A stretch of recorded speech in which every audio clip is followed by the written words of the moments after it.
Ladies, I'm very excited to bring you a very special self-made story from home. We always do these in the studio. We're all, you know, adapting to the new reality of life, but I'm glad we haven't stopped because we have an incredible, incredible story to tell you today. You know that I always tell you that God and our parents made us, but in order to make it to the end of our lives, we have to make ourselves over and over and over again.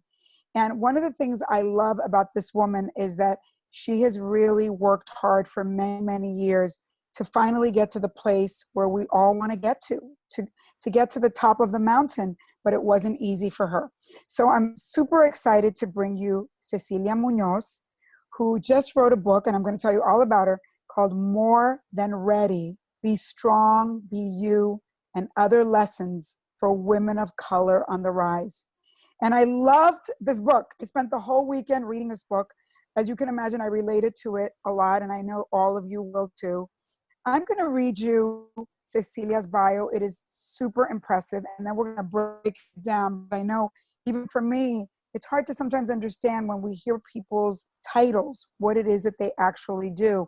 And one of the things I loved about her book is she quoted Valerie Jarrett as saying to her, if you can't see it, you can't be it. So for us to see a woman like this, who's done such an incredible, has had such an incredible career, we have to understand how she got there. And so I'm going to break it down. Cecilia Munoz is Vice President for Public Interest Technology and Local Initiatives at New America, which is a think tank in Washington. Prior to joining New America in 2017, she served for 8 years on President Obama's senior staff, first as Director of Intergovernmental Affairs, followed by 5 years as Director of the Domestic Policy Council. I believe she's the only Latina that's ever done that. Before working in government, she was Senior Vice President at the National Council of La Raza, which is now called Unidos US, the nation's largest Hispanic policy and advocacy organization, where she served for 20 years. Ladies, nothing comes quickly. Munoz is also a senior fellow at Results for America, a nonprofit that advances the use of data and evidence in policymaking. She received a MacArthur Fellowship in the year 2000. That's in and of itself, that's like winning an Oscar, ladies, for her work on immigration and civil rights, and serves on the boards of the Open Society, MacArthur and Courage Foundations, as well as the nonprofit Protect Democracy Project. And now she is the author of this book, More Than Ready. And I hope all of you are more than ready to hear from her. Cecilia, what an honor to be here with you. I am such a fan of yours. You have done God's work. You are the expert in the country on immigration. And I know that your journey, and after reading your book, I cried several times in your book.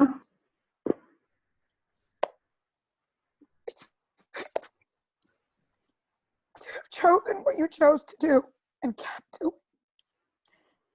I have to thank you for the work you've done on all our behalf.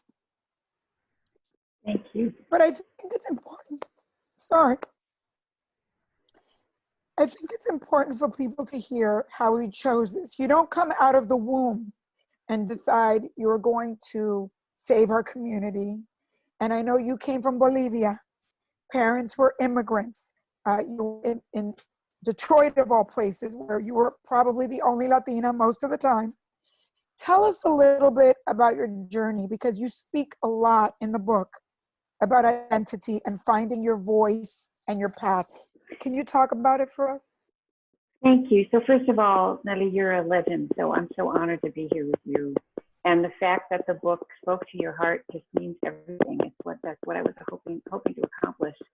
You've done so much for us as a community. You've accomplished so much, and you're making it possible for other women to do the same. So that's everything. So I knew I wanted to be of service, and I started as a volunteer when I was a graduate student. I come from this big, messy, wonderful immigrant family, and I started doing work that connected to the immigrant community. I was a volunteer at a legal services clinic, and in some ways, I've been doing immigration ever since, and I have the feeling of that work kind of having chosen me rather than my choosing it. But I also started my first job out of graduate school was a direct service job. It was at an agency where we were providing services to people. and we did a really good job. But I also learned that I'm kind of not cut out for direct service. I learned that I was always so anxious about the people that we couldn't help that I lost sleep. My stomach would be churning all the time. And Just explain that to the lady. So that means that you were, I mean, again, you fell into this job right out of school, and you had studied Latin American studies, Yeah. right? And you fall into this job where you're helping immigrants fill out paperwork, working, you're a lawyer, right? Yep. And so I want to really say that to people, because sometimes it's your first job out of school and you fall into it. And yes, it has some relation to your history, but maybe it's for you, maybe it's not for you. So now that way they understand. So explain, you decided this is too much. It was taking its toll on you. It was very painful. Yeah. I was interviewed by a newspaper in Chicago. That's where I was living. That's where I was doing this work. I was working for the Archdiocese of Chicago. And they said, describe your work. And I said, it's like watching people be pushed off a cliff knowing that you can only help some of them. Now, that is not the words of somebody who is in love with what they're doing. And so I've learned that as important as that work was and is, you have to find what feels like yours to do, that fills you up, even if it's hard. And there are hard things that deplete you and hard things that you feel like this is what I'm supposed to be doing. And your job is to find that thing, right? The thing that makes your heart sing, that makes you feel like you've found your voice. And I ultimately found mine, but it's important that I found it by first struggling and failing. And I'd like to tell that story because I think it's important to understand that you can fail, and that's part of the journey that leads you to your success and to the thing which you're supposed to be doing. You speak in your book that after that, you end up in Chicago. You were dating a guy from Chicago, right? And you decide to just show up in Chicago, and you fall into another job, but where you found a real mentor. And you talk a lot about that in the book. Yep. Tell us what happened then. So I moved to Chicago. Really, I hardly knew a soul. I had one college friend in Chicago, and I had a boyfriend there. And I was introduced by a fellow graduate student to a Monsignor in the Archdiocese of Chicago, who I had no idea who he was. He turned out to be this legendary man. His name was Monsignor John J. Egan. And he, because he was a sweet man, met with me and interviewed me and introduced me to the head of personnel at Catholic Charities, which is how I got my first job. But more than that, he followed up with me. He would invite me once or twice a year for a meal and ask me how things were going and listen and give me advice.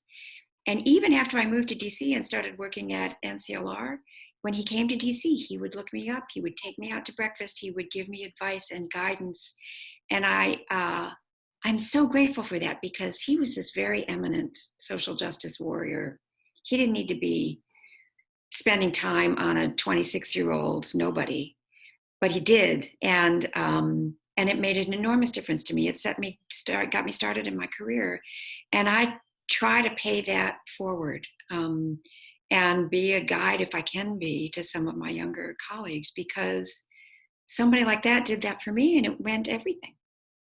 And then you said that you found another mentor. So you, and I want young people to hear this, because you were in this job, beginning your work in advocacy, really, which I think we need to explain what that means, because you did different versions of it. Yep. At different times. And maybe we need to explain that advocacy has, as you said, a more direct relationship sort of part. And then there's a part where you're convincing the rest of the world to do the right thing by this group you represent. Can you talk a little bit about that? Because I don't think when we hear advocacy, everybody knows what it means. Yeah. So in Chicago, the work that we were doing was, this was in the 80s. This was the last time we passed an immigration law that helped undocumented people legalize their status. And so I was running a program that was helping indocumentados fill out the paperwork and become legal residents. And it was a brand new law, and there were lots of problems with the law. And I discovered that there was a need for people who could see what was happening, what were the obstacles that were preventing people from applying or preventing people from succeeding when they tried to apply.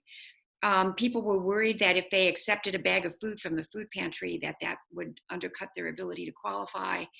So, so there was a need for people who could see what the obstacles were in the community to communicate that to the government so that the government would do a better job of making people eligible and of managing the process. That's what advocacy is. It's either speaking with people and helping them lift up their own stories, or it's being a storyteller for them and describing what's happening in a way that changes things. And that's the work I started in I love Chicago. that. It's ultimately the work I did at NCLR.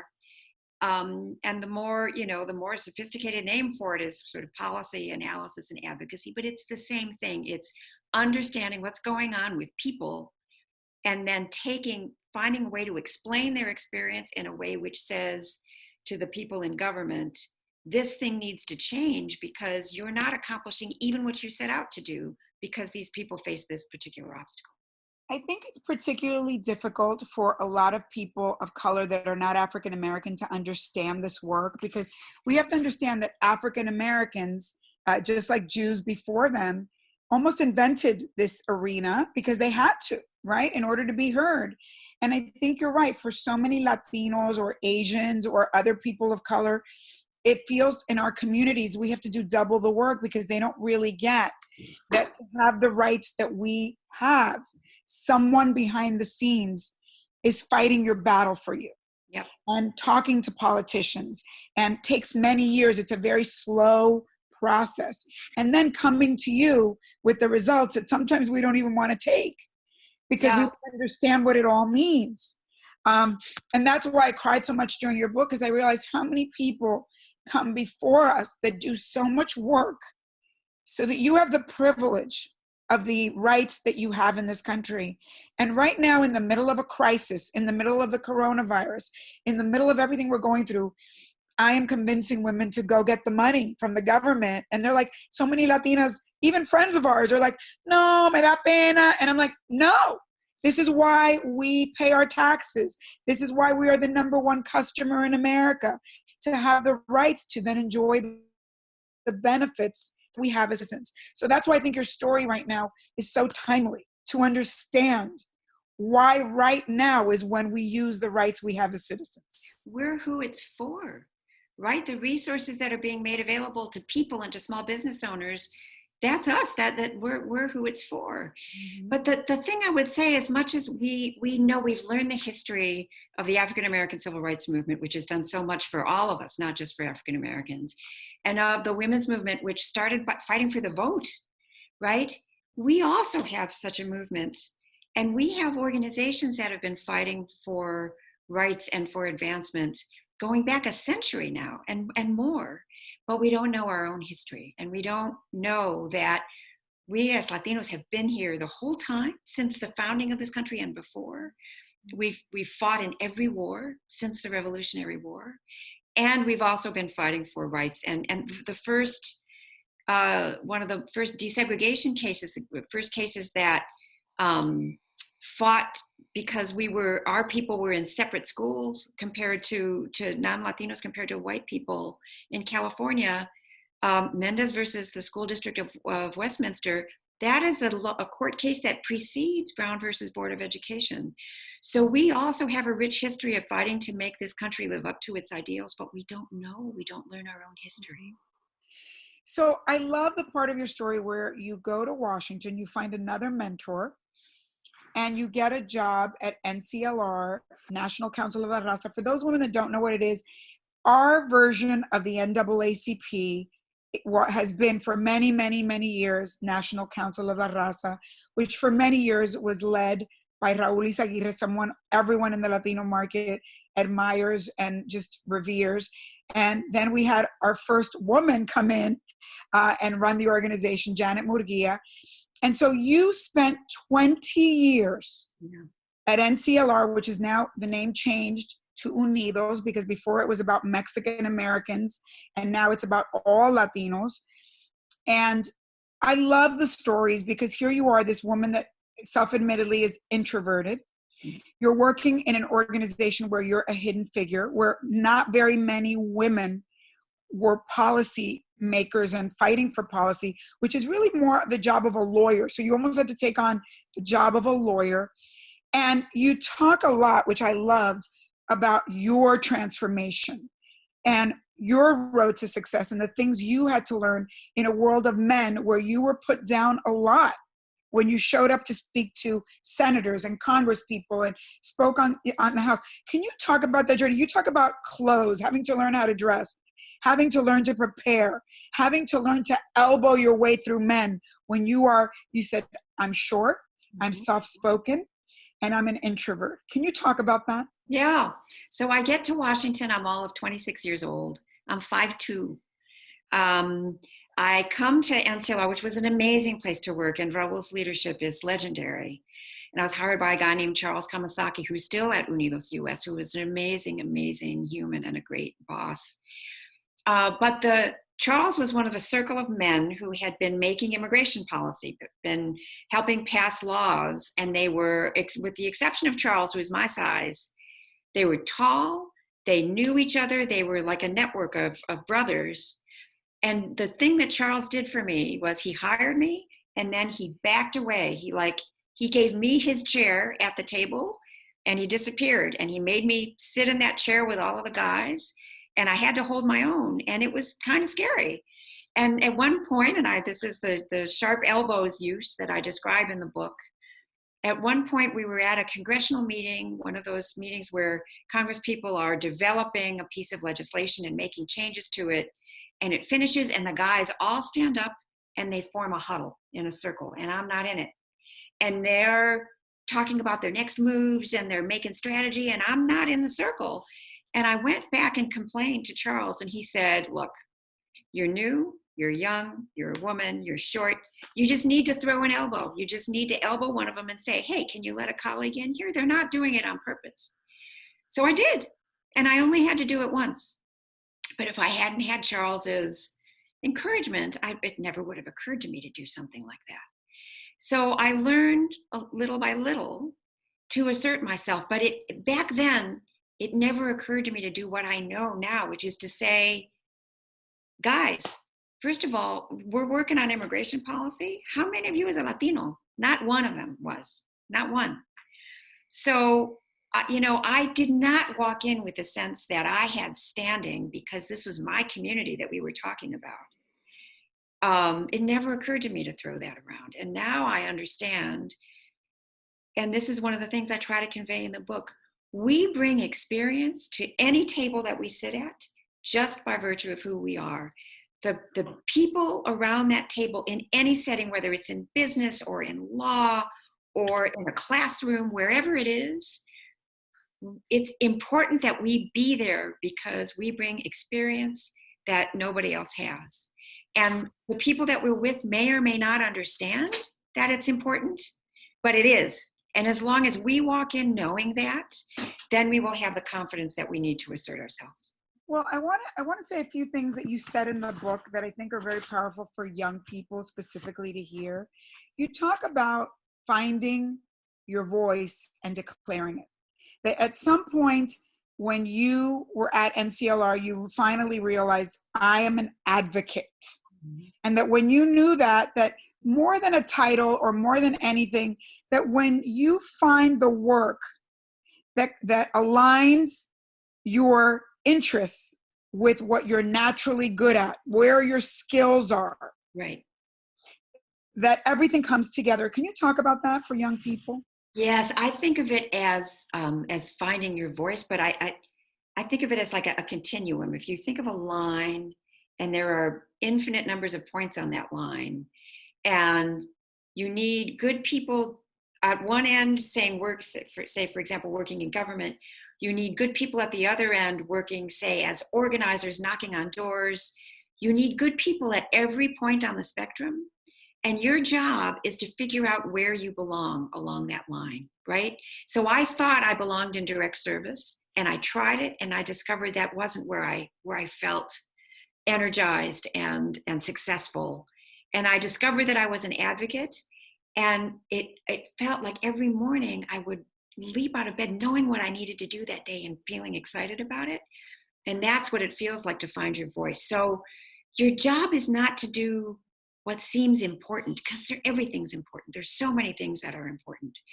Your job is to find what is yours to do, the thing which fills your heart and that where you can contribute and be energized by it. And it almost doesn't matter what it is as long as it feels like it's yours. And it's interesting because it's almost like you're saying, get out of your ego, because a lot of times we choose for our ego. You said another thing in the book that I just loved. And you said, what I would tell my younger self is to value your experience as a Latina, as a daughter of immigrants, as a person who represents the community that they're from. So in other words, take your life experience and make it your toolbox is what I heard. Yes, And exactly. start from that place. And value it. Understand that I start from the perspective of thinking, oh, what do I know? It's just me, and these guys who've been doing this and they speak Washington speak and they swear like sailors and they must know all this stuff that I don't know. My head wasn't there thinking about all the things they knew that I didn't know. And I wasn't thinking, yes, but you know what? I know a lot of stuff that they don't know. I've been working with immigrants now for years. I come from that kind of family.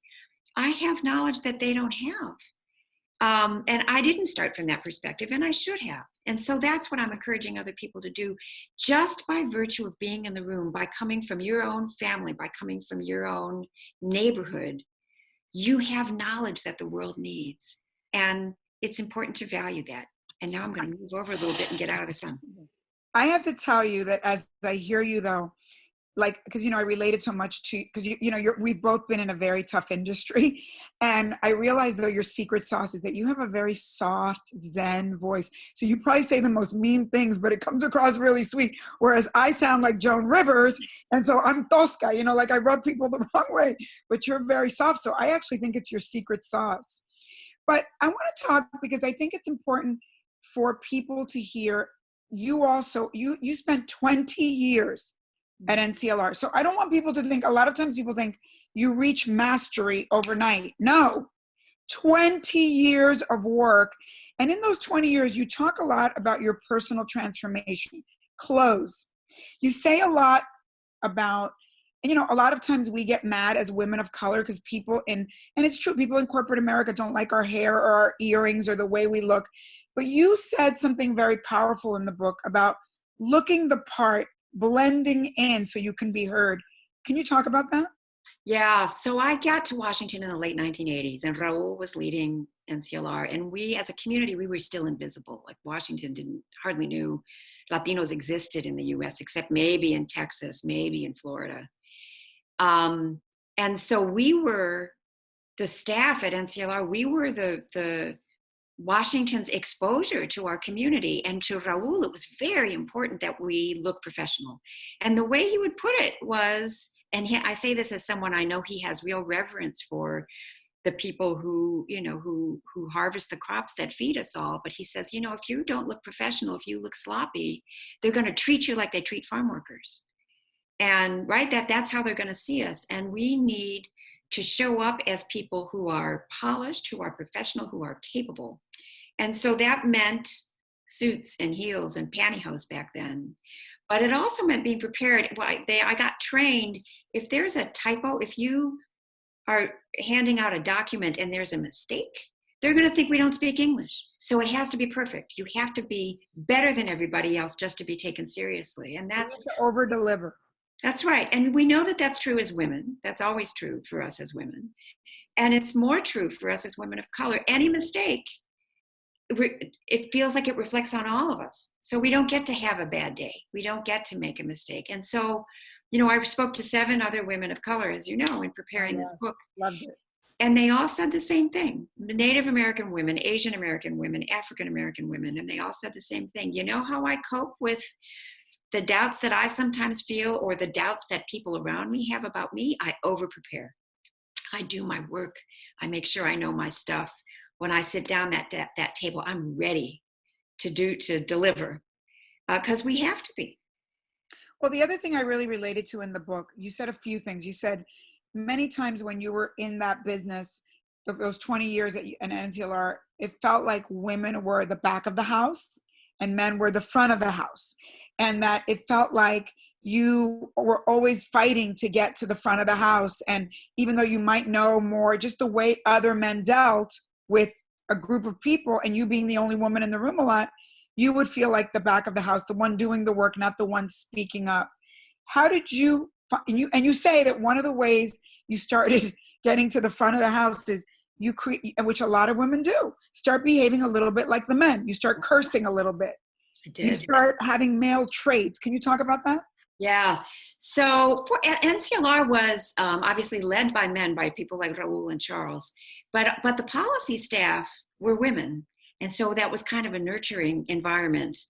And Raul really nurtured the leadership on his team. But when I stepped out of the office into official Washington, into the circle of immigration advocates, they were mostly men. And they had a lot of swagger, and they were tall, and they all swear like sailors, which is not how I was raised. And there I am, all 5'2" of me, in my suits and my heels. And I feel, and I'm soft spoken, as you noted. So I feel like those traits, people see that, and they don't see someone who has what it takes. They underestimate you. They underestimate you. And so I took up swearing. I decided I'm going to learn how to do this thing, because if I do it, they're going to take me more seriously. And I think it was true. I think they did. So it's not a recommendation I make to others. I'm not particularly proud of it, but it does speak to the fact that we associate leadership with certain kinds of traits, with toughness. But we associate toughness with things like yelling and swearing. I make a big case in this book. There's a whole chapter on kindness. And kindness is a leadership quality. Yeah. For sure it is. But we don't see it that way. And we need to change how we understand what makes a leader a leader. And kindness is part of it. Empathy is part of it. I have a friend, her name is Jennifer Palmieri. She wrote a beautiful book called Dear Madam President. And she talks about yelling and crying, or swearing and crying. They are both expressions of emotion, but we accept one in the workplace and not the other. What's that about? That's interesting. Right? True. Right? So crying is okay. It's an expression of emotion. We should do more of it, not less. So I have to ask you a tough question before I get into your whole White House period. Mm-hmm. Here you are at NCLR 20 years. I mean, people in the world don't know that people that do what you did at NCLR don't make a lot of money. Yeah. And also so many of us go for many years being hidden figures, like the movie Hidden Figures, where no one in the mainstream knows that you're sitting there every day fighting on their behalf, and they don't have you on the pedestal that they should have you on, and you're not making money. Did you have moments, since I teach women financial literacy and entrepreneurship, and I do say to my friends that work in nonprofit or work in these areas, you cannot, you also have to be making money on the side, because it worked out for you, Cecilia, but it doesn't work out for every woman that's been in policy or in advocacy or in nonprofits. Did you have moments of like, what am I doing with my life? And am I going to be taken care of at the end of my life? Is it going to work out for me? Did you have those moments? Sure. The way those moments expressed themselves for me was because I have 2 daughters. And I thought a lot about, am I undercutting my daughters because I'm not able to save as much as I would like for their education, because I'm choosing this work of my heart. My husband also worked in nonprofits or in government. Our whole careers, it's the only places we've ever worked are nonprofits and government, and you don't get rich that way. Mm-hmm. So, we live in a little house. I drive a little tiny car. You make sacrifices in other ways, and I worried a lot. And now that my daughters are grown, I can ask them, like, was this okay for you? Do you wish you'd had things that we didn't have?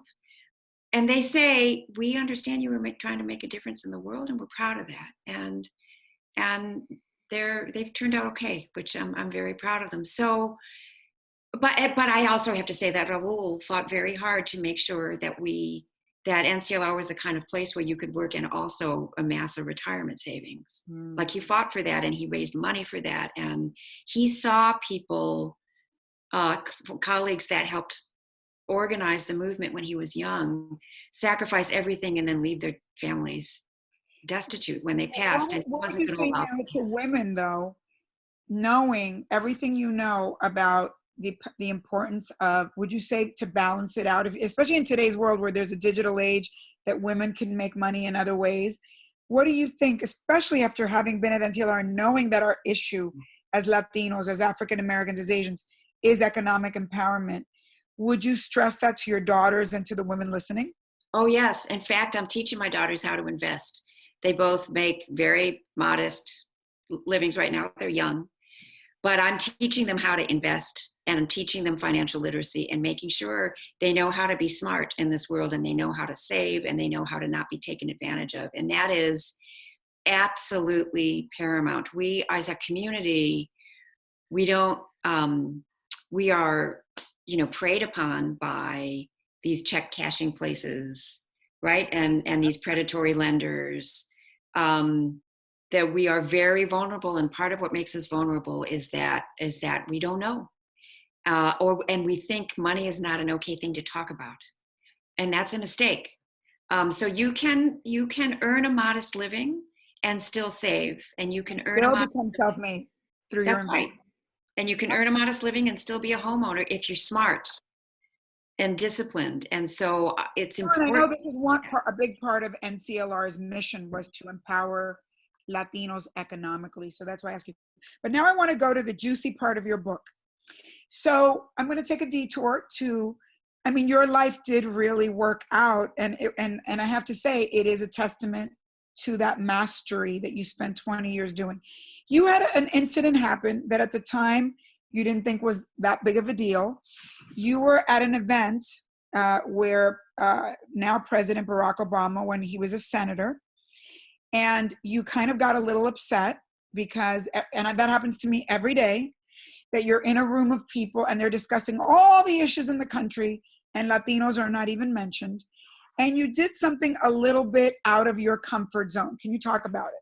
Yeah, this is the first time I met President Obama when he was a senator. He had a dinner for civil rights leaders and progressive leaders of progressive organizations. And you went by accident, right? Because Janet couldn't go. Janet couldn't go, so she sent me. And I was the only Latino in the room. I was one of very few women in the room. Now that kind of stuff happens all the time. And the idea was for everybody to go around the room and talk about what the most important issues were. And most of the guys talked about the big issues of the day was we were trying to save the Social Security system, which is very important. We were trying to save the filibuster in the Senate, which had to do with making sure that we could prevent terrible people from being appointed to the Supreme Court. And when it got to my turn, my heart starts beating a little faster, and I'm thinking, all right, I'm going to have to do the thing that I always do, which is I'm going to have to say as politely as possible what the guys are talking about. It's not that it's not important. All of that stuff is important.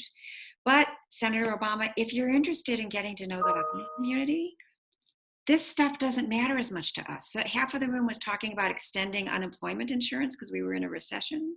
And I said, it's not a bad thing to extend unemployment insurance, but please understand that 40% of my people don't qualify for it in the first place. So go ahead and do that. It's not bad, but just understand it doesn't help us. And if you want to help us, you have to look at reforming some of these structures that exclude us altogether. And so I said my thing, and I could feel the rest of the room saying, oh, well, that was a little off message. But that's my job, is to be, I think of it as the skunk in the room who says the uncomfortable thing. The white elephant in the room. I always do that. Yep.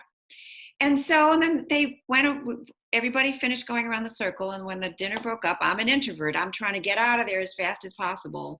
And this very large guy stands in between me and the door. His name is Michael Munoz. He's a dear friend of mine now. And he's the senator's aide. And he has to lean way down to talk to me. And he says, the senator was really interested in what you had to say, and he wants to hear more. And after that, he came to NCLR. He got to know us. He got to know our issues.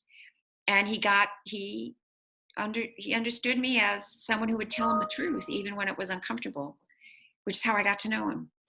And I think that's ultimately why he asked me to come serve him in the White House.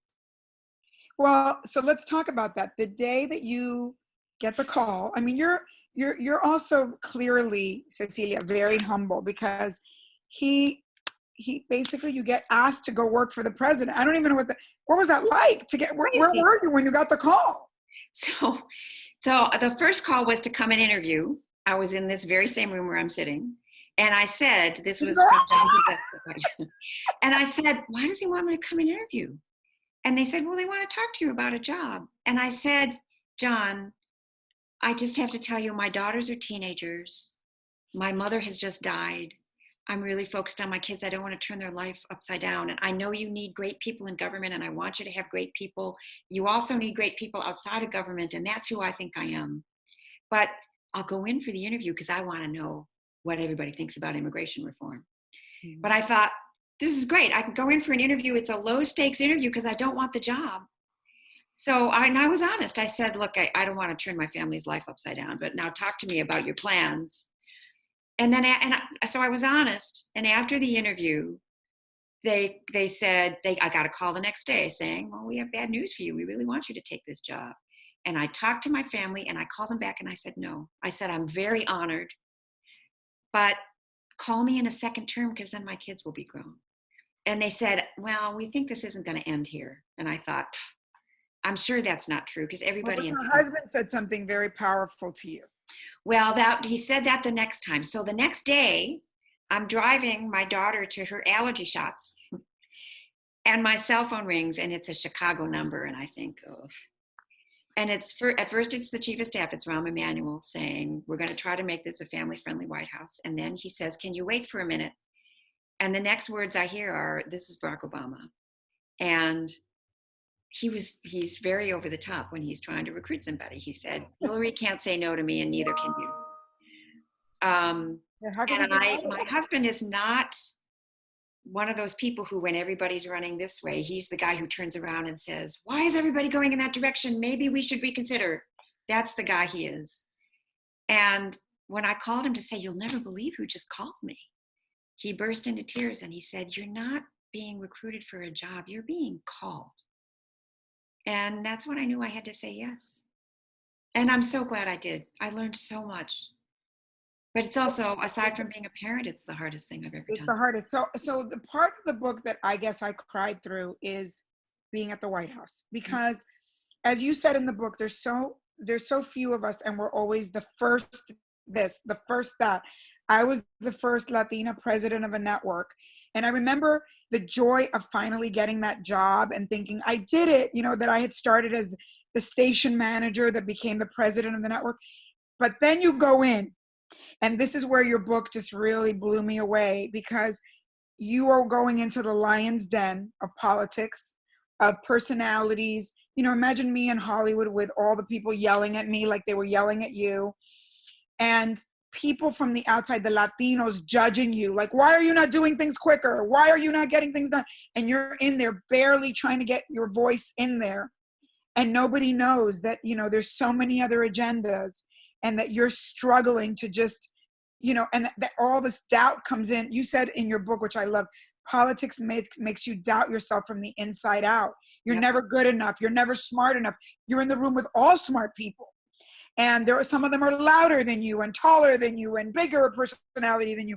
And they don't mind yelling at each other. And I have been where you've been in a different arena.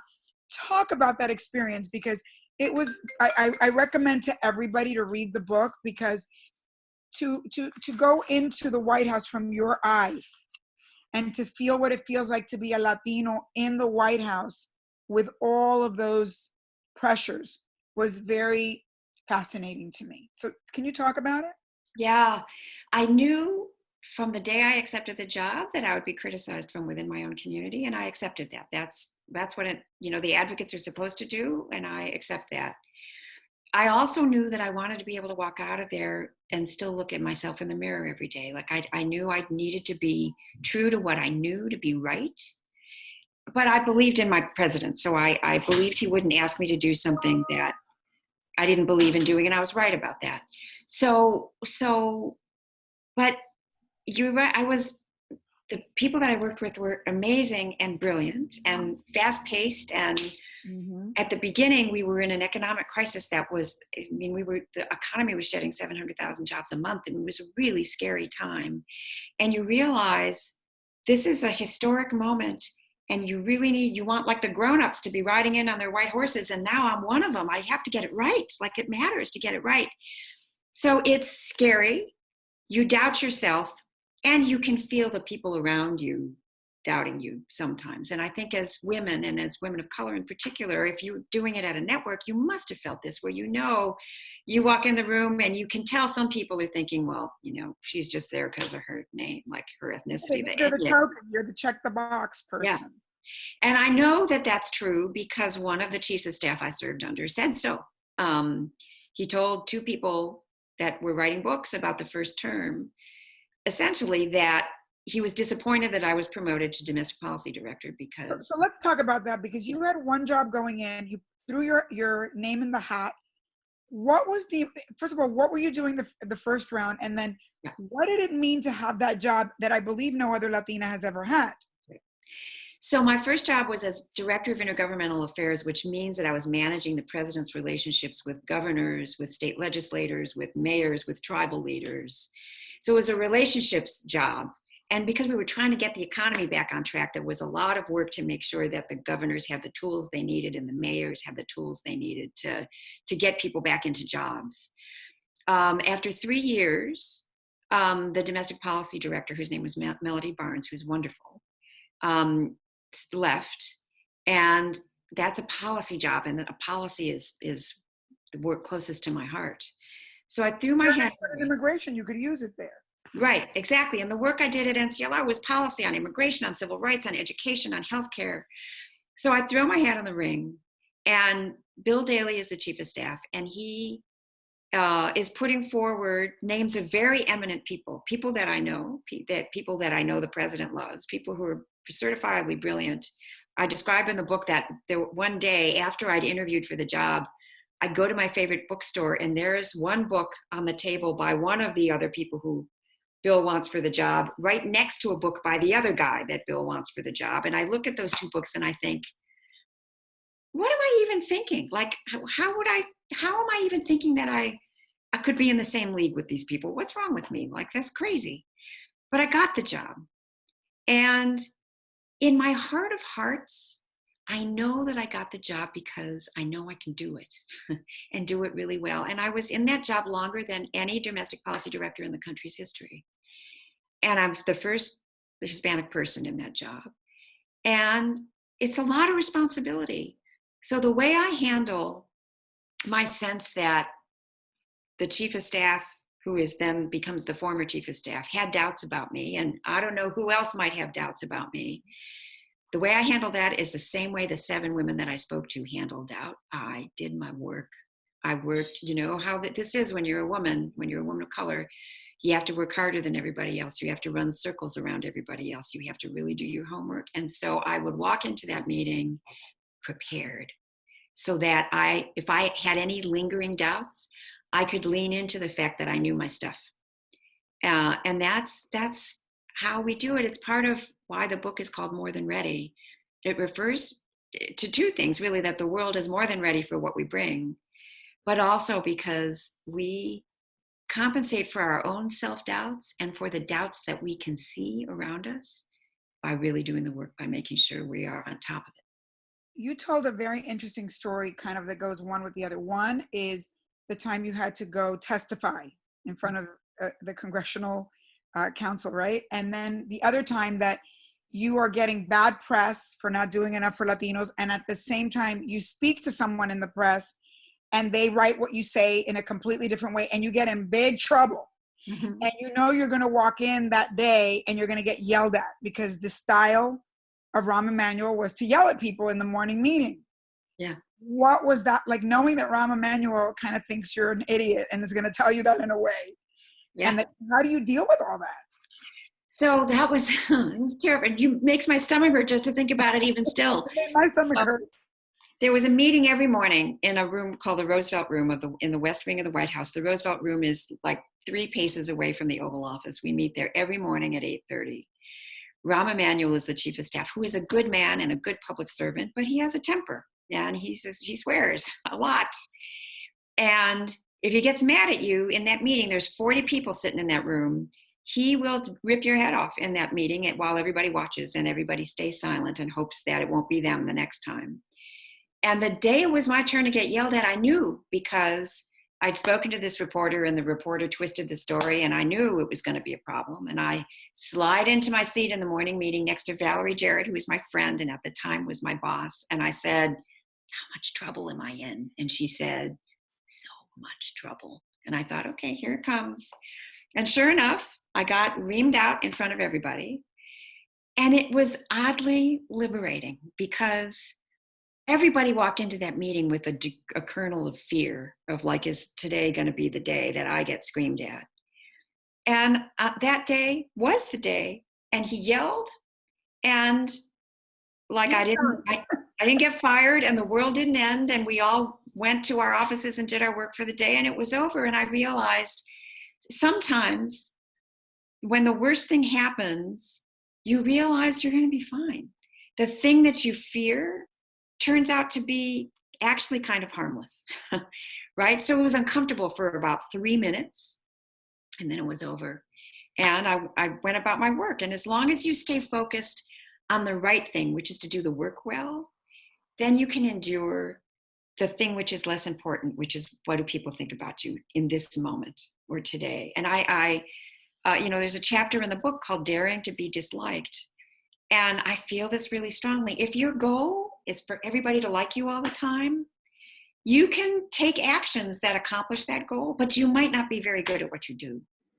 I would much rather accomplish things for people and have some people be mad at me. I can live with that.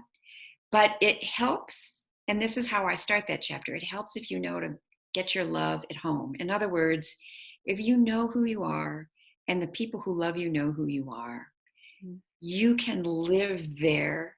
And then if the people at work don't love you today, it doesn't matter because you know who you are and the people who love you know who you are, and that isn't going to change. And I am fortunate that I have that in my life.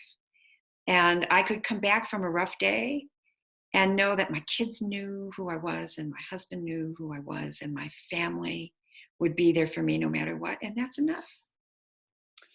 I love in the book, and I want to keep mentioning the book, More Than Ready, and it'll show you that you're more than ready to take on anything. You talk a lot about other women of color, and you actually talk about their stories. And I loved 3 women in particular that you talk. I mean, I love them all, but Disha from the White House, who was Michelle Obama's social secretary, and Valerie Jarrett and Michelle Obama, and all women who had circuitous paths to where they were. Daisha, who was told her whole life she wasn't going to get further than being a secretary, and she ends up at the White House. And I love that because I think also as Latinas, we don't often have as friends or mentors other women of color. Mm-hmm. And I think there's a lot, I always say there's a lot we can learn from other women of color, particularly African-American women, because they have been at it longer than us, and they have been told no for a very long time, and they've learned to rise above it. And that's why I think your story is so important. We don't hear of enough Latinas that we can say, okay, I see it, I can be it. Yeah, it's true. I mean, Disha's story is an amazing story because she's a woman who is, working as a secretary. She tries to get training at the firm where she's working, and they say, no, you don't qualify for the management training. And she says, well, why not? And they say, well, we don't, you're not management material. Tyra Mariani, another one of the women I interviewed, African-American woman, she's the president of the organization where I work. Same thing. She's 23 years old. She's working at a consulting firm before she goes to graduate school, and they say, yeah, no, we don't see you as management material. She is the best manager I've ever met. They're both Black. And I mean, who knows what their employers thought they were seeing, but they missed their awesomeness. Disha goes on to go to community college. She comes to the White House as an intern and works her way up to being social secretary, which is an incredibly challenging senior level job where there's a spotlight on you. She describes this time where, first of all, the media is saying, oh, she's an unconventional choice for the job, because the social secretary's job is usually held by somebody with like a socialite's Rolodex, right? Disha's not a socialite. She doesn't have those contacts. What she has is talent and heart. So the media is looking at her like, oh, we're interested to see if she fails or not. And then she has in 1 week to pull off a state visit with the leader of China and a state visit with the Pope, all in the same week. It's like holding 3 weddings in the same week, and they're all on television, like huge. And of course, she does an amazing job. But she's doing it knowing that half the world thinks that she's not really qualified for her job. You know, that's an extra burden, a significant one. But the way she dealt with it was by being really prepared and doing her job really well and not letting those voices of can she really do it, not letting them into her head. And that's the thing we need to do, is to have confidence in ourselves and our ability. When I read your book, there was one part that I also cried through, which is the day of the election, when you know, I whether people like Hillary Clinton or not, I'm a fan of Hillary Clinton, but not everyone likes her. When you see her documentary on Hulu, you know, you cry when you see someone that, like you, spent so many years getting to mastery and then loses in such a horrible way. And you speak in the book not just about crying and being very upset because you had spent all these years working on this and then seeing this election go a very different way. But the story that interested me more is when you went back to the White House, Yeah. what your boss said to you. Yeah. So this is a story about a guy named Dennis McDonough, who is the chief of staff in that era. And he, as the election is unfolding at midnight, I'm sitting quite literally in my bed with a glass of whiskey watching this election unfold. And I realize it's going to go badly. And of course, I work at the White House, so I'm always checking my emails. And I check, and about 5 minutes to 12, there's an email from the chief of staff saying, everybody, let's get on the phone. So we get on a conference call, and he says, we can all see where this is going. And I need to tell you, I need you to go to sleep, because I cannot start the transition with a bunch of exhausted people. So I know how you're feeling. I need you to just let go, and I need you to get some rest, because tomorrow we start the transition.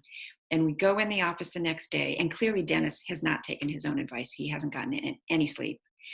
And he hands out these pieces of paper, and he says, I know you can't think right now. I know this feels terrible.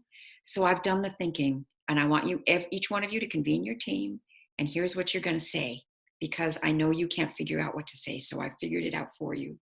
And what's on the paper is, we live in a democracy. And one of the most important and treasured traditions in this democracy is the peaceful transfer of power.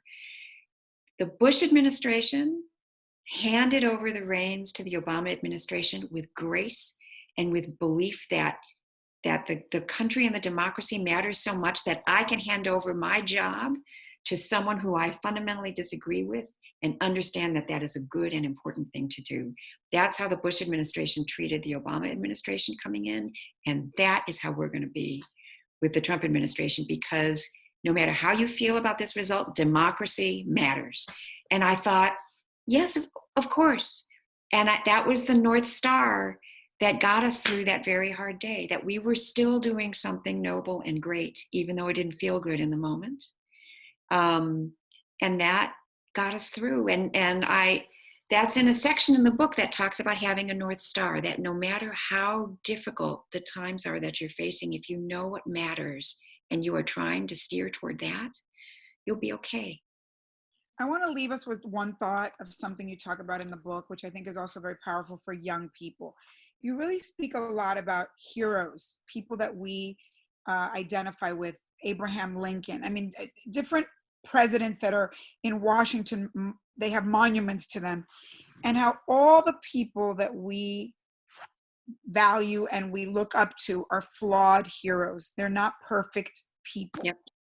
Yep. And that you talk about how we should look at ourselves as a hero, and how do we turn that learning of history to really seeing ourselves in a way that's kinder to ourselves. Yeah, this means a lot to me. It makes me so happy that that this resonated for you. And in difficult times in my life, and I've had them just like everybody else, I go back and look at history and think, how did people do this? How did Roosevelt face down polio and then World War II and the Depression? And what I learned was that he wasn't this, he or Lincoln or Washington, the people we learned to revere, were not these supernatural beings with huge wisdom that other people don't have. Turns out they were regular schmoes like the rest of us, doing the best they could, and they almost failed. Lincoln almost lost the Civil War. The World War II could have gone very differently and almost did. And they had messed up personal lives sometimes. You even talk about that in the book. Roosevelt cheated on his wife, right? You know, Lincoln suspended civil liberties in a way that I think was problematic. Roosevelt interned Japanese Americans, which I think is utterly horrible. And what that teaches you is there are no people that belong on a pedestal. And that means that it's possible for you to be the hero of your own life. And that's the thing we should be striving for. That, you know, we all have heroes that are not famous people. My mother is one of mine. And that just means that it's possible for us, if we have a clear North Star, if we are doing our best, if we live our lives with some integrity, that is the same stuff that heroes are made of. And there's no reason that can't be us. And we need to rethink who we understand as leaders, who we understand as heroes, because throughout history, what we have been taught is that most of those people are men and most of those people are white. And you and I both know that's way too limited. And that we have simply not learned to revere the heroes who have made us who we are, including our mothers and our grandmothers. And you also said in the book that leadership, you said two really powerful things about leadership that you believe in your experience are people that lift each other, lift the people that work for them up, lift people up. And also people that quietly put in a good word for people when they don't know they're doing it. Yeah. It's little things that leaders do. And I think that's important, Cecilia, because in our own community, sometimes we have been raised to trash each other and to put each other down. And I always say, you know, I say to a lot of young women, Iha, I'm not competing with you. I've already been there, done that. I want the best for you. You're like my daughter. And I think it's like we have such a history of not helping each other. And I think African Americans have done that before us, and Jews have done that before. I try to say to them, I can only do it through my own personal time, but to say, we're all we've got. And if we don't lift each other up, who do we have? Right. And that if you succeed, that doesn't diminish me. It elevates us. And if what we are all about is us, then we can't go wrong. And I find that the people who have been generous to me are people who I greatly revere. People like Raul Seguirre, who's very generous to me, who taught me to rise to the occasion. He was so good, me too. And he elevated so many of us, and that's why we're leaders now, when we have to be doing that for others. And that's how we collectively move forward. Cecilia, I loved spending time with you through your book and here now. Thank you so much. And I want all the women watching to hear you are all more than ready. Get Cecilia's book. And Cecilia, I only wish you even greater things. And I wish the best for you. And you deserve everything because you have really served all of us and your country. Thank you. Thank you so much, Nellie. This means the world to me. Thank you.